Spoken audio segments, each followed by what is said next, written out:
Hello, this is the price action for Friday. We had a spike and a bull channel form.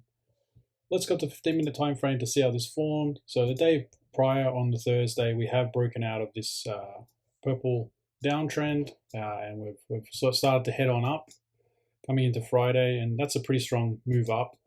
And then we've ranged and we've continued up and we've sort of spiked and created that channel there. And then that's failed and it's headed on down. And who knows, maybe we come down and create a higher low and head on up, or we come down and retest the low. We don't know just yet. So let's go look at the trades. So on Friday, you've got this range formed down below, so big up and then a big down. The down happened very quickly on that big tail there. So you're in a trading range. So you're trading the breakout, you're looking for that pocket to form or a strong breakout to occur. And that's all you're doing. You're waiting till the victory is won. So we've broken out, we've held, and we've broke those highs. So we're continuing up. Just put your stop below and hold. You can hold for a measured move of the range. So this is the range here that we're trading. So you could look for a measured move of that, which will get you out here. We then pull back. And there's a lot of buyers below, so it continues up. So you've got to get this channel on.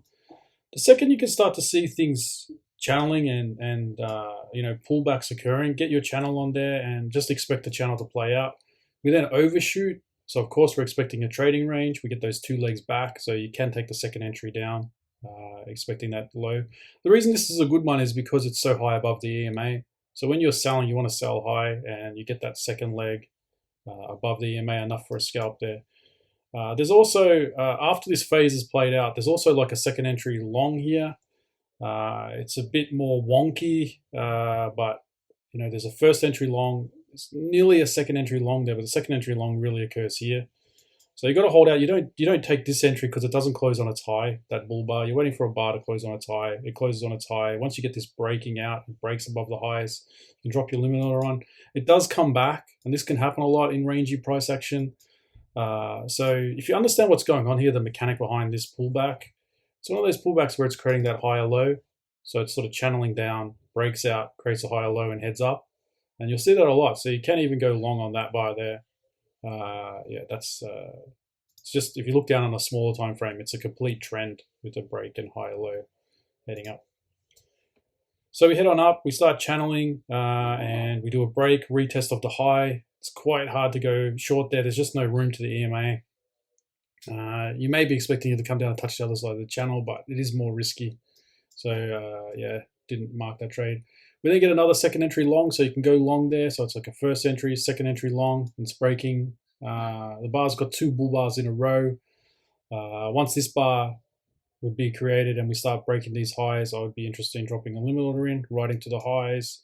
And then we get this double top here. It's a lower high, and we start channeling down. So maybe you don't take this trade or here, but when you get that double top and a nice bear bar closing on its low, and it's a lower high, and it's at the resistance there, that's a good bar to go short on. So we just hold to go short, and your low. So when you're seeing something like this, you're pulling this down and getting your lows in, so you know where to go for your low. So the low is actually there. So there's the pullback, and you're just pulling down to the lows, and then you head on out. We overshoot and we create like this two-legged move back to the EMA. It's very reliable. So even though it does another move there, I would probably still be going short there. And we have had those three touches, and all the highs are being sold off quite strongly. So we are looking for some sort of attempt at a reversal. We don't know whether it's going to completely reverse, but that's not a bad place to go short there and just hold. And it breaks out completely. And it's very hard to jump in there, but if you wanted to, it has won the battle. You can just scalp in at one bar and then jump out there, and then we just head into the bar 100 on a pullback. It's a hard knot if you can't see this range form. So the second you see a spike like this strong of a move, and you get an overshoot here, the second you get that overshoot and get those two legs back, you have to draw your channel on there so you can see what is going on. Like, you have to just draw your channel on there. If you draw your channel on there, it's going to improve your trading so much, just getting that channel on when you see those two legs. So every time you see that spike pattern, every time you see that overshoot, every time you see those two legs back, draw your channel on and just expect it to work.